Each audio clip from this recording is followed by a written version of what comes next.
సాహితీ ప్రియులకు ప్రబలకు స్వాగతం.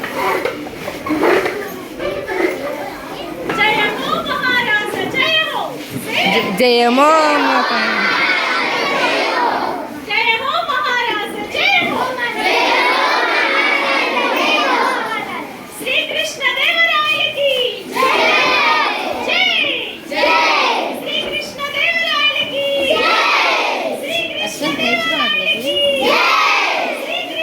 తిక్కన ఐదు అన్నాడు కానీ మరొక తీసుకెళ్ళి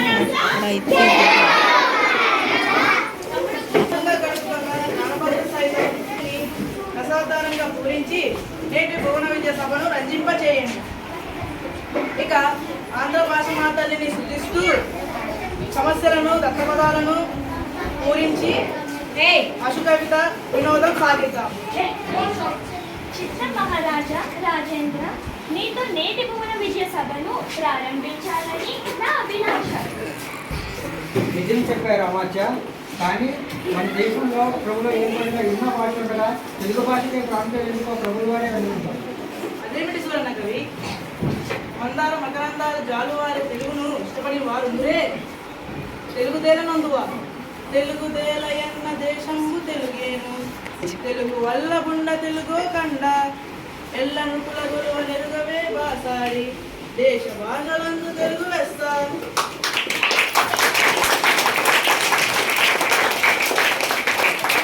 మరి ఇంతటి మన తెలుగు భాషను ఇష్టపడని వారు ఉంటారా?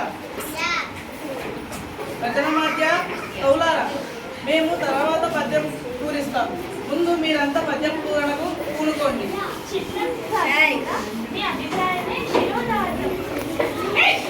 రచనమాధ్య, మీ పద్య పురాణకు సమస్య ఇదిగో.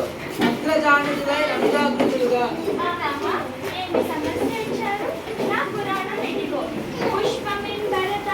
పుట్టినాడు మనసు లక్ష్యము దాశ్లేష పుట్టినాడు, భరత లక్ష్యము క్రమమిది నగ్రజానుజులు రణజాగృజులుగా. ఎత్తుకపోయి ఎనుక కలిగేలు దీన్ని అర్థవంతంగా పూరించండి భట్టుమూర్తి గారు.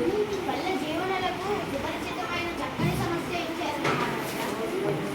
గరులు చిలుకలెద్దులు శర్కరతో రుచి ఆశ కడమి పెట్టెడతో ఆ కరినెత్తుకపోయి ఎలుక కలిగిన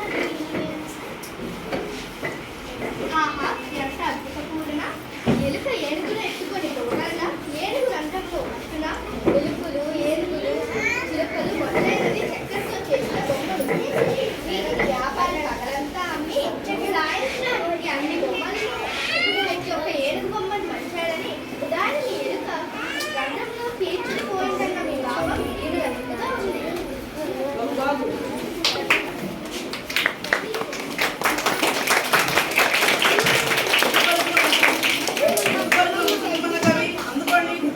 గాడిగా ఏడ్చేది గదంగా జన సంపన్న, దీన్ని పూరించండి. మానవుల్లో ఆడిన మాట తప్పేవారు ఉంటారు, కానీ దీన్ని మనం గెలుతుల్లో చూడాలి. అయినా దైవకుడితో పూరించాలి. ఆడిన మాట తప్పిన గాడిద కొడుకంచు తిట్టగా విని, అయ్యో వీడానా కొడుకని ఒక గాడిద ఏడ్చండి కదన్న జన సంపన్న. భలా తిమ్మన్న గారు, జీవన గమనంలో గ్రామీణుల దూషణను ఆడి తప్పే జనుల హీన స్వభావాన్ని తెలుపుతూ మాట నిలబెట్టుకోవడం విలువను చాటారు. ఆడి తప్పే జనులకు గాడిద కొడుకని తిట్టినప్పుడు విశ్వాసానికి మారుపేరుగా నిలిచిన జంతువు గాడిద ఏడ్చింది అన్నారు.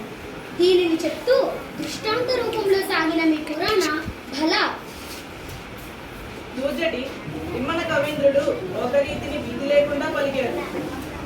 ఇప్పుడు దీనిని మీరు పురాణ చేయండి.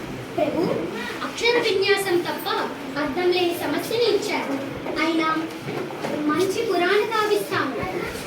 నిన్ను నిన్ను నిన్ను నిన్ను నిన్ను నిన్ను నిన్ను నిన్ను నిలయ తాళ సంగతుల గాన కళా పరిపూర్ణ మానసనున్న పలుకుని రాగముల మొదం పలుకునల్చు పలుకునిట్టులన్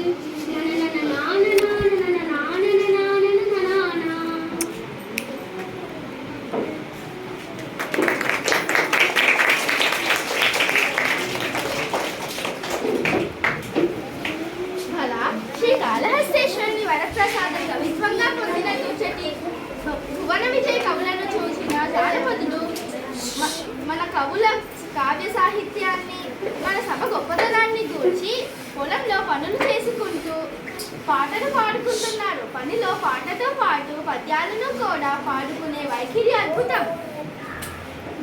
అవునవును, జానపదుల సొత్తు జానపదం. సత్యం పలికారు. రామకృష్ణ, తదుపరి మీదే వంతు. మీ పద్య గుంపనాన్ని మేము ఎరుగుదాము. మేక మరియు తోక ఈ రెండు దత్తపదాలతో మీరు ఒక సీస పద్యం చెప్పండి. మేక తోక తోక నేనిన దేవరా నన్నాదేశిస్తే కాదంటానా? ఆలకించండి మహాప్రభు. మేక తోకకు మేక తూక మేకకు మేక మేక తోకకు తోక తూక మేక మేక తోకకు మేక తోక మేకకు మేక మేక తోకకు తోక తూక మేక మేక తోకకు మేక తోక మేకకు మేక